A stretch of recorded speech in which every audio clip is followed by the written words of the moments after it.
Hello everyone, welcome to Biotic Sapiens. So ये question हम आपका डिस्कस करेंगे that is related to mainly जो आपका हम ग्लाइकोलिसिस में देखते हैं।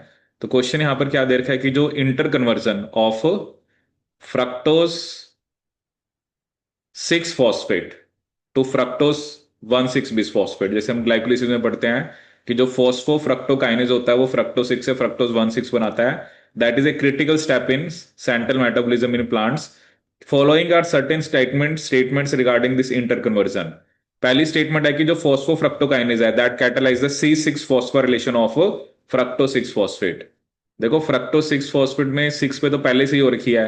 फॉस्फोफ्रक्टोकाइनेज तो C1 के ऊपर फॉस्फेट लगाता है। तो ए स्टेटमेंट तो क्या आपकी गलत, ठीक है। इसका मतलब ए और सी ऑप्शन आपकी खत्म होगी। इसका मतलब डी पक्का सही है, ठीक है। अब बी और सी में से देखना है। वो कह रहा है कि जो प्लास्टिड फोस्फोफ्रक्टोकाइनेज होता है वो फॉस्फेट से एक्टिवेट होता है, और साइटोसोलिक जो फोस्फोफ्रक्टोकाइनेज है उसको फॉस्फोनिल पाइरुवेट एक्टिवेट करता है। देखो ऐसे तो हमने पढ़ा ही नहीं है। फोस्फोफ्रक्टोकाइनेज को तो जनरली जो आप पढ़ते हो फ्रक्टोज 2,6 बिस फॉस्फेट हो गया आपका। उसके अलावा जैसे आपका AMP वो एक्टिवेट करते हैं, ठीक है। तो ये तो गलत है, तो मतलब बी स्टेटमेंट भी गलत है। इसका मतलब फिर सी एंड डी बनेगा। बट चलिए स्टेटमेंट्स को देखते हैं। साइटोसोलिक फ्रक्टोज 1,6 बिस फॉस्फेटेज। 1,6 क्या होता है? जो मतलब जैसे हमने ग्लूकोनियोजेनेसिस पढ़ते हैं ना, ग्लूकोनियोजेनेसिस में आपको फ्रक्टोज 1,6 से फ्रक्टोज 6 बनाना होता है। That is strongly inhibited by fructose 2,6 bisphosphate. तो ये स्टेटमेंट सही है, क्योंकि फ्रक्टोज 2,6 बिसफॉस्फेट जनरली ग्लाइकोलिसिस को प्रमोट करता है और ग्लूकोनियोजेनेसिस को क्या करता है? आपका इनहिबिट करता है।